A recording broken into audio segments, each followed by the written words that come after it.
Hi there, welcome back to the YouTube channel. Another day, another deck tech, and this one is going to be in a Izoni center of the web. Izoni, there you go, center of the web. 4 black and green for a 5/4 elf detective.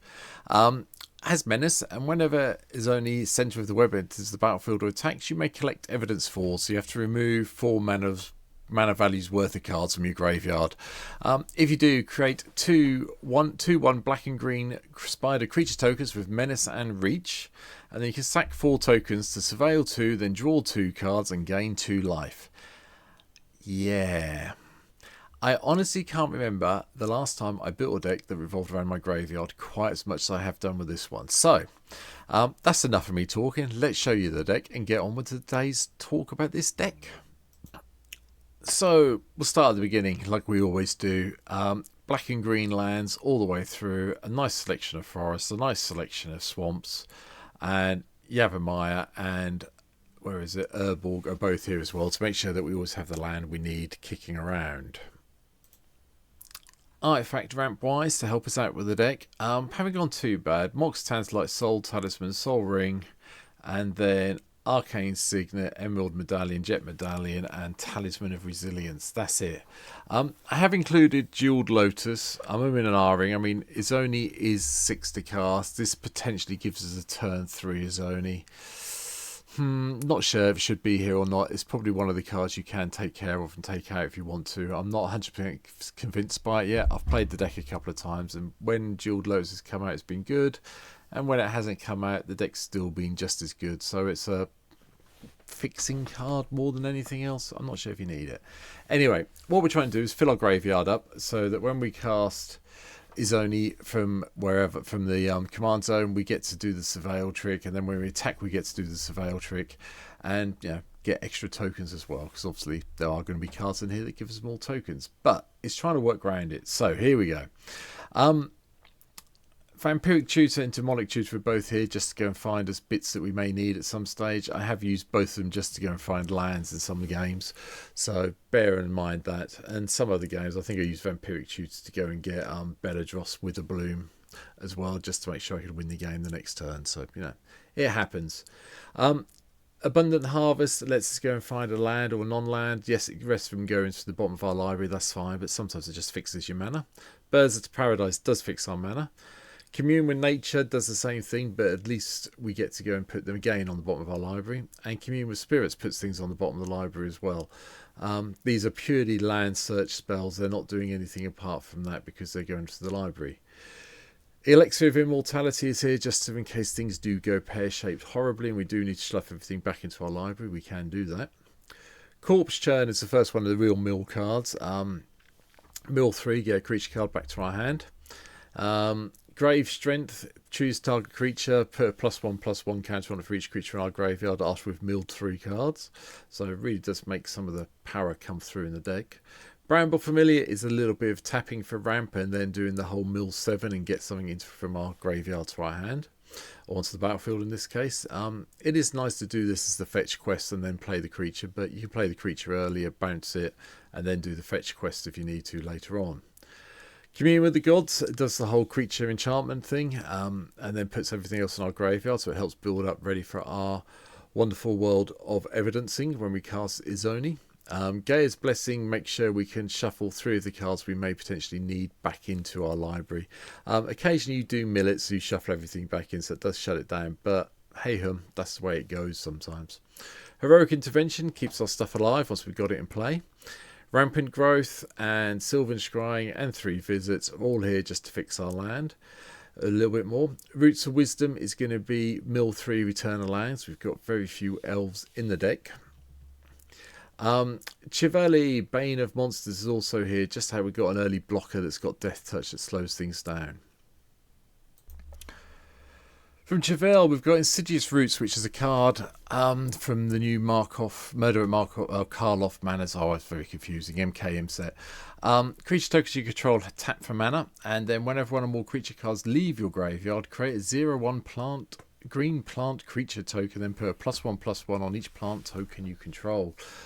That works really nicely because some of the creatures we don't mind losing at the end of the day, and therefore, yeah, it works well with the evidence collection. Cosmo Guildmage is just here so we can sacrifice non-token creatures if we need to, or give things Intimidate. Been through all them. And Mesmeric Orb. If there is one way that's going to upset people, is dropping this on turn 2 and watching them mill their life away as they do so. But hey, it works for our decks. We need the evidence in there to mill, to go and get our tokens. So, Grey Slade, another one. This comes in from Battle at Baldur's Gate. Mill 4 for 1 and a black, and then as long as there are 4 more creature cards in your graveyard, Grey Slade has Menace and Death Touch. Becomes very hard to block, though very easy to kill, unfortunately. But hey hum. Still, it's 3 towards the evidence if it ends up in the graveyard, so we're not going to complain. Vicona Dro Apostle is also here. At the beginning of your upkeep, there are 4 more creature cards in your graveyard. Return a creature card at random. That's nice. Ezri Doomstalker, when it enters attacks, you may return a land from our graveyard to the battlefield. We do need the land in this deck, so if we do mill them away, it's all better getting them back this way. Wasteful Harvest, mill 5 per permanent into your hand. And Akawali the Seething Tower. Descend 4. As long as there are 4 more permanent cards in your graveyard, it gets +2/+2 and has trample. If there are 8 or more, gets +2/+2 and can only be blocked by 1 creature. So potentially you'll end up with a 7/7 with trample that can only be blocked by 1 creature. So it works well with this. Golgari Germination just gives us a way of getting some saplings when our non-token creatures die. Journey to Eternity, we can enchant a creature and then return a creature card from our graveyard once we get it flipped, which, you know, put it on sapling, sack sapling, we're happy.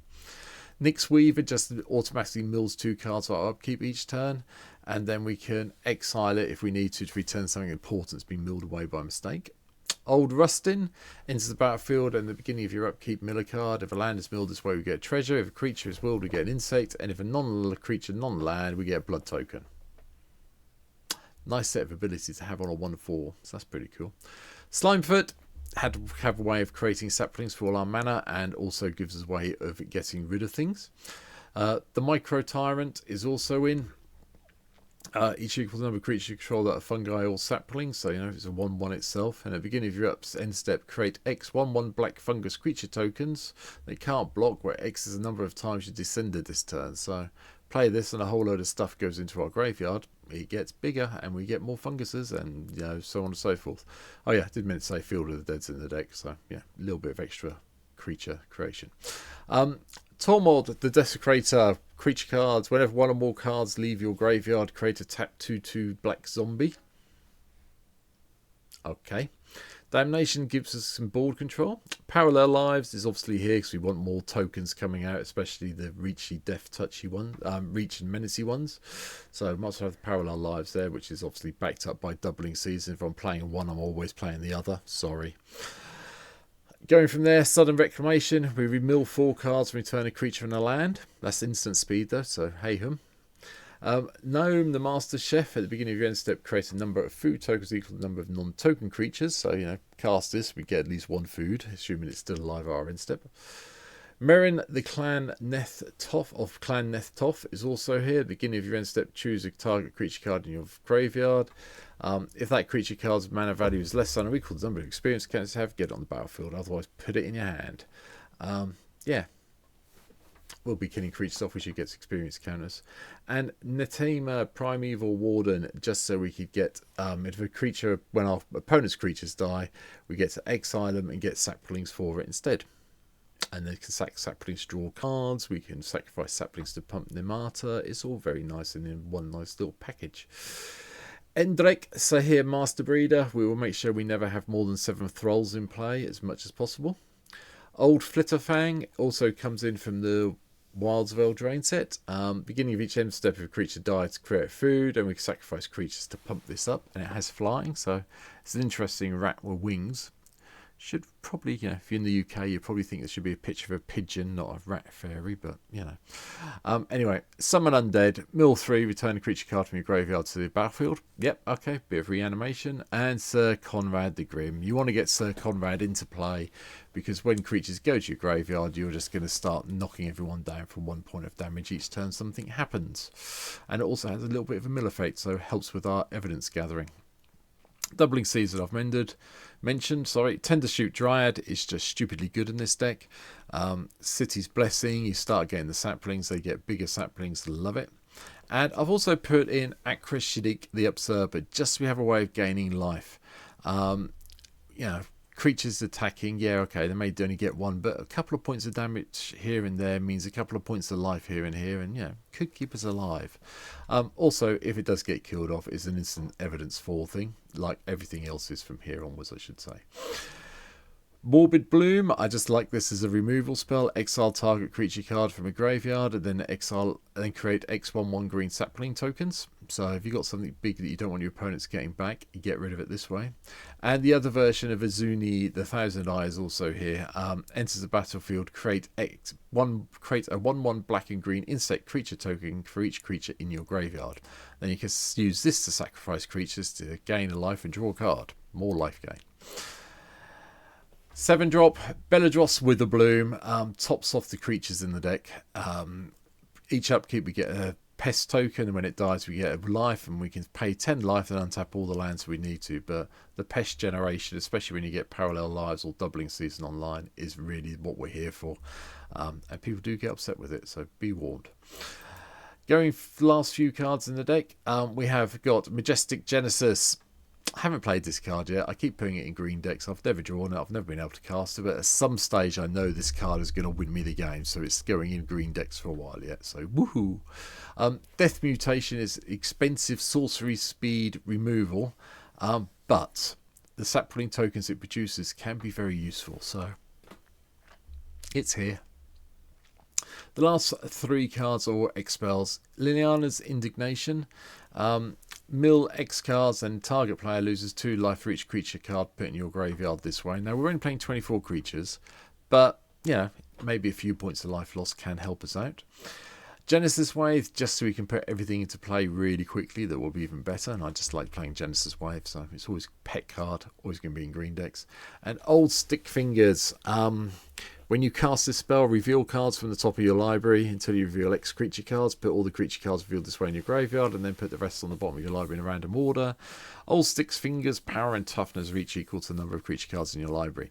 It's a nice way to mill more stuff into your graveyard. And take it from there. Just be careful that when Old Stick Fingers is in play, if you trigger Exile of Immortality, you're probably killing Old Stick Fingers, so because it goes to a 0/0 instantly. So bear that in mind. But that's it. That's my take on the new version of Izoni. It's one of the cards I think is going to be fun. Obviously, Leyline of the Void really hurts it if someone's playing that against you. And Farewell, but Farewell's one of those cards I really wish. At the end of the day, I think, my personal opinion, I'd love to see Farewell banned, but I don't think it's going to happen for quite a while yet until it becomes too dominant. But for now, that's it. 340 subscribers here on YouTube as I record this, so please, if you can hit the subscribe button that's appeared down in the bottom right hand corner of your screen, I'd love it if you could. If you want to see me play Izoni in this form, come and follow me on Twitch. There's a link in the video description to this. You can come and give me a follow over there, and obviously the deck list is there as well if you've got any ideas. But if you've got any ideas of cards I've missed out, please leave me a message. I do try and respond to all the messages. Sometimes it's taken me a bit longer than it normally would, but leave a comment and I'll respond to it as soon as I can. But for now, thanks for watching, and I'll see you in the next video. Take care. Bye.